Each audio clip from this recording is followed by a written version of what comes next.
Hello everyone and welcome back to Bisola's Kitchen, and in today's tutorial we'll be making some chicken pot pie.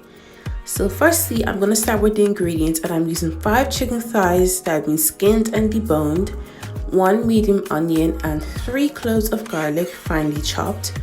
I'll be using some heavy cream, you could use double cream as well, some mixed veg, some puff pastry which you could substitute with short crust pastry or homemade pastry, and some chicken stock. Now I'm going to lightly season this chicken. This is probably the least amount of seasonings you've probably seen me use in a long time. And I'm going to add some salt, some black pepper, as well as some all-purpose seasonings.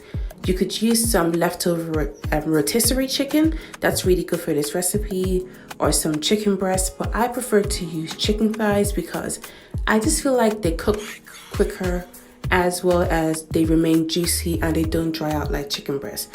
But if chicken breast is what you like, then by all means go ahead. So I've added a tablespoon of oil and I'm going to add my chicken, and my goal is to sear the chicken and just make sure no pink is showing. So after 5 minutes it looks like this, and after an additional 5 minutes it looks like this. I'm just going to remove them, but I'm going to keep that oil in the pan because it's just going to add so much more flavor, and that's what we want. Just make sure they're not overcooked because remember they are going to cook again in the oven. Now I'm going to add my onions, and I just wanted to saute them, make sure they absorb all those yummy juices that was left behind and they become translucent. Then later on I will add the garlic because I don't want it to burn, and when it burns it becomes bitter, and that's not what I want. So after about 2 minutes they become nice and translucent, and I'm going to add my mixed veg. My mixed veg is from frozen. I haven't defrosted it, which you don't have to. You could use only carrots if you like. You could substitute it with potatoes, but add whatever vegetables you prefer. And I'm going to saute that in the pan for an additional 5 minutes until the vegetables become soft, but bear in mind we don't want to overcook it. After 5 minutes I'm going to add some corn flour to make a roux, to make sure when I add that cream it thickens up. You can substitute this with rice flour, self-raising flour, but corn flour just does it for me. And I'm going to add my heavy cream into this. I'm using 248 milliliters of that because that's how much they put into the container, and I'm going to use all of it and make sure all of that milk gets into there. And later on, just to stretch the meal, I'm going to add some milk as well, and I'm going to add some chicken stock right now to just maximize the flavor and make this taste nice.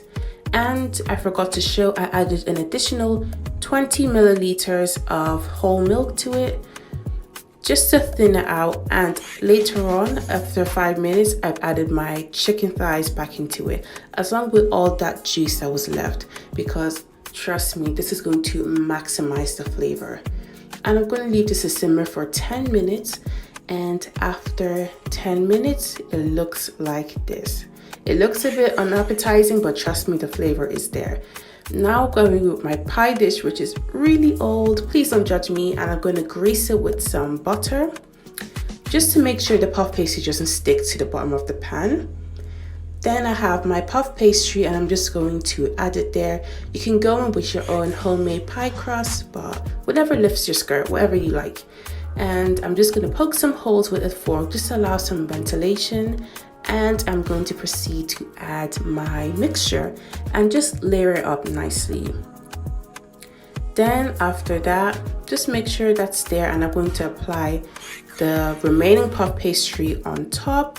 Now is the time. You can make it look pretty, you can do some designs. I've seen people do really interesting patterns, but I'm kind of lazy and I'm cooking for myself, so this is kind of my first time making it and I'm not really too pressed about the presentation.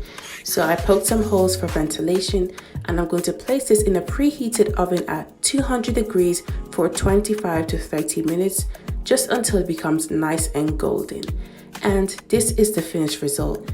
When I tell you this pie was delicious, it was amazing, perfect for the winter months.